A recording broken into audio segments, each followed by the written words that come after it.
بسم اللہ الرحمن الرحیم۔ یہ 100 اونٹوں کی قربانی کا واقعہ ہے۔ حضرت عبد المطلب جو حضور اکرم صلی اللہ علیہ وسلم کے دادا تھے، ان کو یہ حکم اس وقت دیا گیا جب وہ اپنی منت بھول چکے تھے۔ پہلے خواب میں ان سے کہا گیا منت پوری کرو۔ انہوں نے ایک مینڈھا ذبح کر کے غریبوں کو کھلا دیا۔ پھر خواب آیا اس سے بڑی پیش کرو۔ اس مرتبہ انہوں نے ایک بیل ذبح کر دیا۔ خواب میں پھر یہی کہا گیا اس سے بھی بڑی پیش کرو۔ اب انہوں نے اونٹ ذبح کیا۔ پھر خواب آیا اس سے بھی بڑی پیش کرو۔ انہوں نے پوچھا اس سے بھی بڑی چیز کیا ہے؟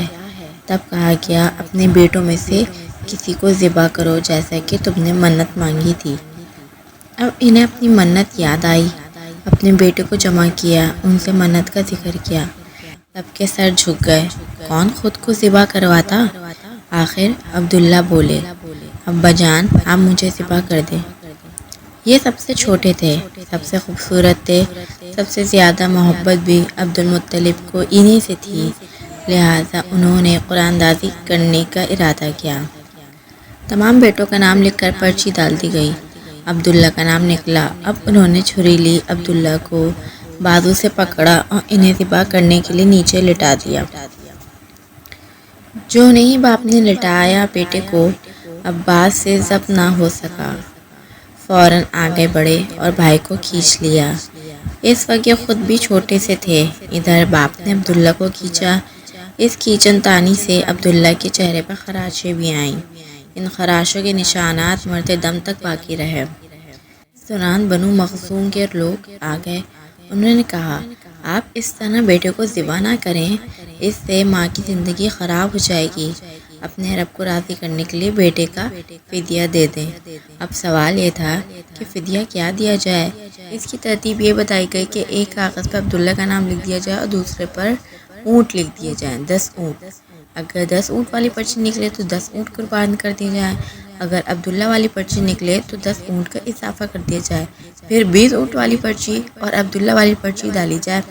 اب اگر 20 اونٹ والی پرچی نکلے تو 20 اونٹ قربان کر دیے جائیں، ورنہ 10 اونٹ کا اور اضافہ کر دیا جائے۔ اس طرح 10-10 کر کے اونٹ بڑھاتے جائیں۔ عبد المطلب نے ایسا ہی کیا۔ 10-10 اونٹ بڑھاتے چلے گئے۔ ہر بار عبداللہ کا نام نکلتا چلا گیا، یہاں تک اونٹوں کی تعداد 100 تک پہنچ گئی۔ تب کہیں جا کر اونٹوں والی پرچی نکلی۔ اس طرح ان کی جان کے بدلے 100 اونٹ قربان کر دیے گئے۔ عبد المطلب کو اب پورا اطمینان ہو گیا کہ اللہ تعالیٰ نے عبداللہ کے بدلے 100 اونٹوں کی قربانی منظور کر لی۔ انہوں نے کعبے کے پاس 100 اونٹ قربان کیے اور کسی کو کھانے سے نہ روکا۔ سب انسانوں، جانوروں اور پرندوں نے ان کو کھایا۔ امام ظاہری کہتے ہیں کہ عبد المطلب پہلے آدمی ہیں جنہوں نے آدمی کی جان کی قیمت 100 اونٹ دینے کا طریقہ شروع کیا۔ اس سے پہلے 10 اونٹ دیے جاتے تھے۔ اس کے بعد یہ طریقہ سارے عرب میں جاری ہو گیا، گویا قانون بن گیا کہ آدمی کا فدیہ 100 اونٹ ہے۔ اور اسی بنیاد پہ نبی کریم صلی اللہ علیہ وسلم فرماتے ہیں میں 2 ذبیحوں یعنی حضرت اسماعیل علیہ السلام اور حضرت عبداللہ کی اولاد ہوں۔